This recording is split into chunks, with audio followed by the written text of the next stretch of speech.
Is Imbio Ruben Iclio is my God. Ang Diyos gikan kaniadto hangtod karon Diyos lang gihapon. Ning kalibutan na kanya-kanya tag naabot, kanya-kanya na tag nasabaybayan, kanya-kanya tag na diskubre sa atong kaugalingon nga katungod. Ako sad ang ipakita ninyo kung ano siya borders sa quartz, kini siya na yung mangipon dagan. Yan siya. Kini siya, pwede ni siya po ibabad sa tubig, gamot na po ni siya sa baga tambal. Dagan.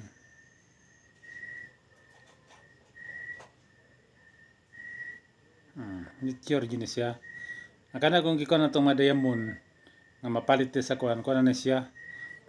Kuan na ba? Gikon na sa masin pero kini siya pure yun siya. Mao yun yung habla niya na yung mangipon no. Na pure yun niya. Dili yun siya ingon nga kuan siya nga dulaan. Kini sad siya kuan ni sa mata ako nang tisok-tisokan kini pod kuan siya litob gali bali litob sa mga libon kinason ini taring-taring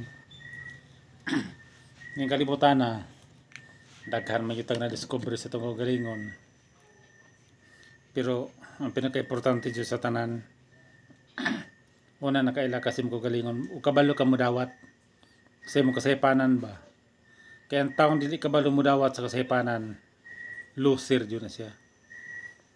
Matuto ka, kaya may kasabihan kung minsan hindi mo maitama ang isang bagay kung hindi ka magkamali.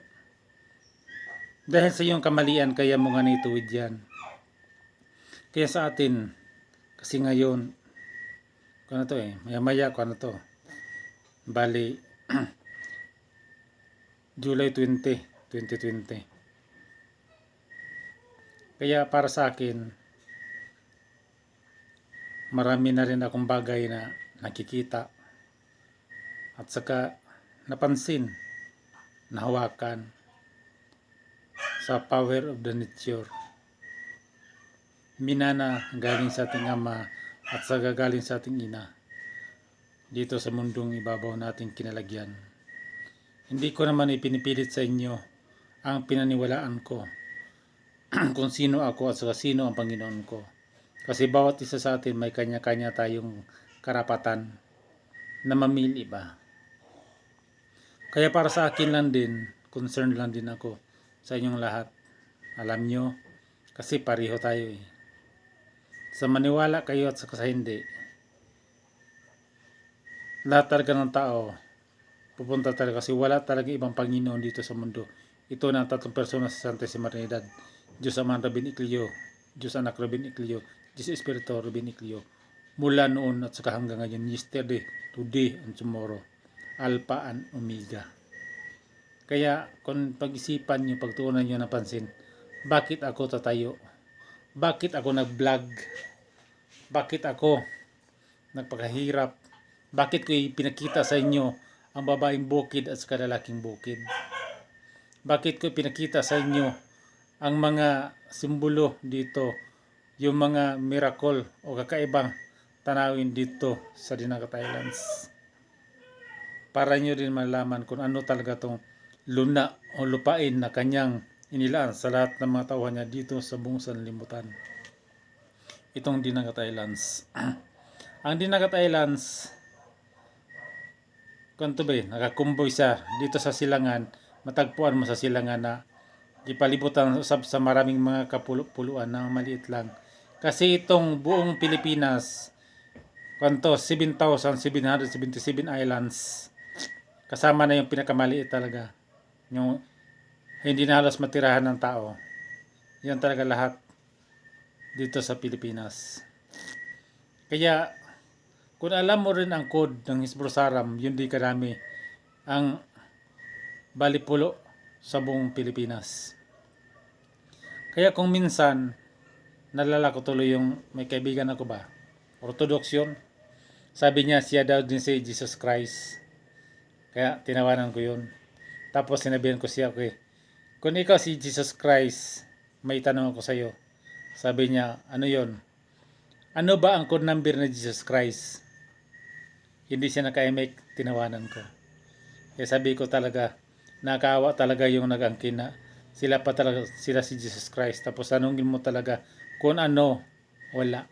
Kaya nakakaawa talaga yung mga taong hilig mapapanggap. Nako.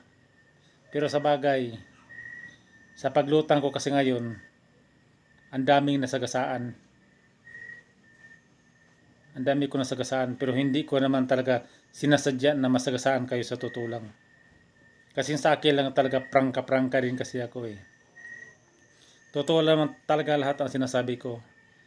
Kasi maraming mga simbahan, napakalaki. Nagbayad din ang mga manimbahan nila ng 10% halos income nila sa simbahan na kanilang sinisimba. May mga tao din na ginagamit nilang pagkapirahan ang salita ng Panginoon. Magbasa ng konti, magbigay agad ng mga sobre. Hindi tama yan, sa totoo lang. Para bang humingi ka ng abuloy sa kapwa-tao mo. Buhay ka pa nga pero napakalusog mo, napaganda mo. Tapos yung Panginoon pala ginagamit ang pangalang Jesus para lang makapira. Sa bagay, kanya-kanya kasi diskarte dito sa mundo. Dalawa kasing klase ang tao dito sa mundo eh. Manluloko at saka nagpaloko. Nasa sa inyo na yan kung magpaloko mo o kaya manluloko. Kasi ang prinsipyo ko talaga ganito yan. Hindi ka basta apakan kung ikaw mismo hindi ka rin magpaapak. Kung ikaw magpaapak ka, basta-basta ka rin apakan. Yun kasi ang idol ko rin kasi si Dr. Jose Rizal.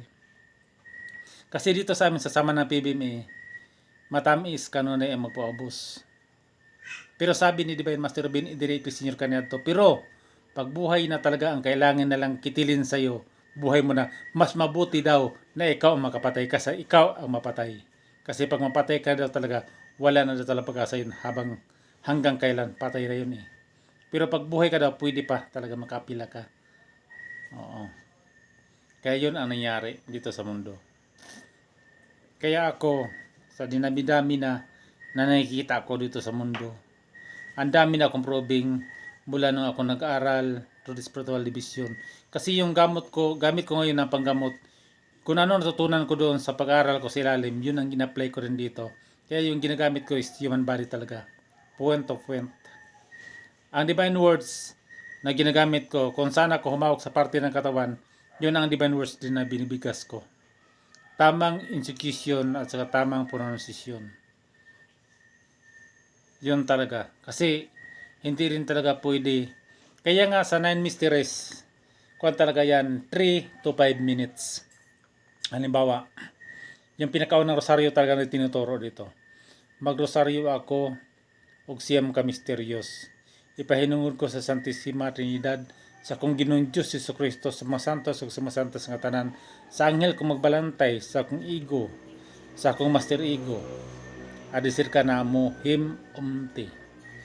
Balik ko na ako, magrosaryo ako og siyam ka misteryo. Para makasya yun sa 3 to 5 minutes aron yung masabtan. Unsay pangalan sa unang misteryo, unsay para si kaduy katuluhan to si kasiyam ka misteryo. Ipahinungod ko sa Santissima Trinidad, si kinsa si Santissima Trinidad, sa akong Ginoong Diyos Jesucristo, si kinsa ka na siya. Sa mga santos ug sa mga santas nga tanan, unsa may lang pangalan. Sa anghel ko magbalantay, unsa may pangalan sa iyong anghel nga magbalantay, nga kada isa nato lain-lain mata anghel nga magbalantay. Ug unsa kang adlaw na tawo, unsa kang orasan na tawo. AM ba o PM? Sa imong ego, unsa man ang full name sa imong ego, ug unsa ang period sa imong ego. Unsa ang full name sa imong master ego, ug unsa ang period sa imong master ego, adto sa pagka mo himumte. Kana siya kung inyo na makompleto, moabot ta yun yung rosaryo ng 3 to 5 minutes. Kung inyo na tanan nga masulod ba, bali insert. Mura maguna siya kanang kung sa kwan pa, ana ba, o tapos open ang close parenthesis. Nagana bali na siya dito, open ang close parenthesis. Kana tunga imo na ang siran. Managiyon, estudyante matatanan. Ingon bita naton teachers. Okay class, finish or not finish, please pass your paper. Karon ang pangutana unsa may ipasa kung wala mo nahibalo. Mingon mo wala man ko nagitudo sa mua. Unsa man ang atong kapunungan di ay. Ordinary ni o dili. Managingon ni Divine kaniadto. Adunay isa kada kong bato. Kung inyong tanang palibot hilabi kadang kinason, kintab-kintab. Pero kung inyong duulon di halos kasagar mga bagaw na. Ari uban to umang kung adun makita sa dito, daot. Apan adunay isa ka gamay batong halos dili makita ninyo sa iyong mga mata sa iyang paggamay. Apan kanang batuha kung hinahinayon ko na si pagarsa makita ka unod niya na mas dako pa kasi siyang bagaw. Kung mag-estudyo ka mo, halimbawa lubi. Kung lubi nga napay bunot, bisan unsa kahabuga kung ihulog na di na siya mabungkag. Basta kanang laya na. Pero kung butong pa, wasak yun isa kung ihulog. Mana-estudyohan po na itong lubi. Ning kalibutan na. Kay sa tanan baya ang pinakadaghang anti-anti nga makita ka mga kaibulungan ang lubi. Kaya ang lubi usab kasi simbolo yan sa atin. Kasi ang lubi may libon, mayroong 4 na mata, pataas. Kakaiba talaga ang hugis ng lubi. Kasi ang lubi kasi kagaya sa atin yan, parang tao, hugis tao yan. Daghang mga kahibulungan diri sa kalibutan atong gipo yan o kalibutan nga atong himutangan. Pero pag sulti na mo dati ni Master King of all Kings, Master Wimboree Ikleo Jr. ginan ko niya, Jim, walay imposible, walay imposible, walay imposible. Si Binji pa. Si Divine Grandmaster, mas maduni ki the first, nanan niya tanan. Kaya pagkahimugso dyan ako, diri sa Purukuno, Barangay San Jose, Dinanga Islands, kanina ito Purukuno, kanisaw na karong Purukdos na. Dungan usab ni Siren, bali ni Bagting ba, to 30 ko.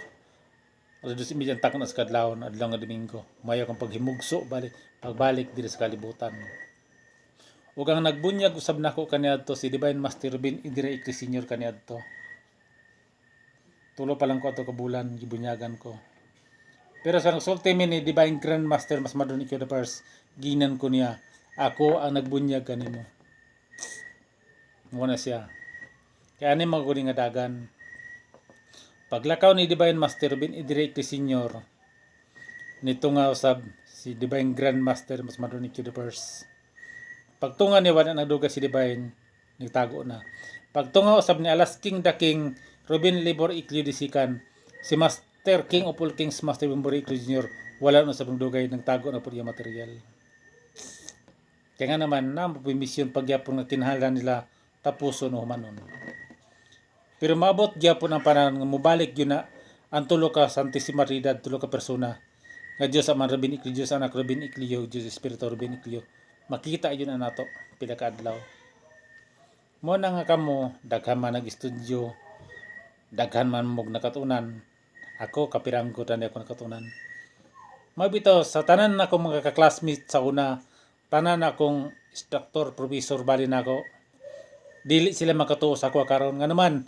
Sa tanang estudyante, ako ang pinaka-bubuls. Ako ang pinaka-absinos. Mabitaw ang pangalan ako sa una sa nag-eskwela ko sa una.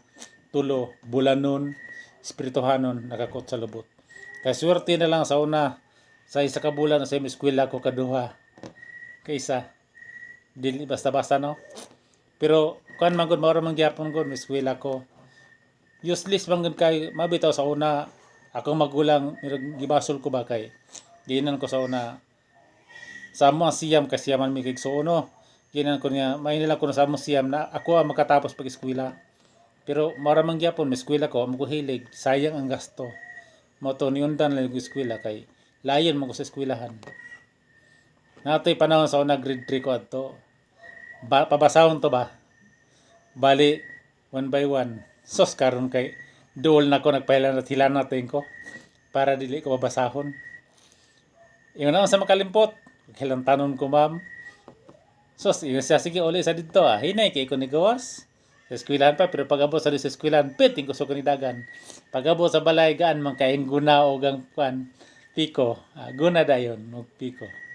Muna siya nga, ang tao dyan, dili dyan mo underestimate ba din mo man ang tao.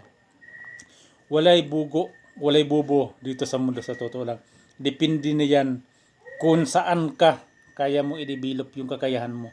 Kaya ko, Dati hindi ko maintindihan kung ano talaga ang hilig ko o gusto ko sa aking sarili.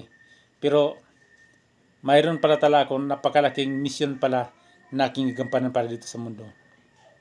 Kaya ako, laking tuwa ko, nagpasalamat din ako sa Panginoon Diyos, Divine Master, Divine Indirecto Senior, Master King of all Kings, Master Divine Borig, Divine Grand Master, Mas Madonic First, sa pagtiwala nila sa akin at sa pagbigay nila sa akin sa kanilang utusan. Kaya ako, nakamit ko talaga kung anong nakamit ko ngayon. Maraming salamat sa lahat na ipinagkaloob niyo po sa aking mga biyaya mula noon at saka hanggang ngayon. Once again, happy birthday to me sa aking ka-45 anyos nga panuigon yun in July 2020. Ganang buhay sa bawat isa sa atin dito sa mundo. Thank you po ng marami at sa lahat na subscribe ko sa aking FB at sa YouTube channel ko. Maraming salamat sa inyong lahat. Ganang buhay sa bawat isa sa atin. Thank you po ng marami.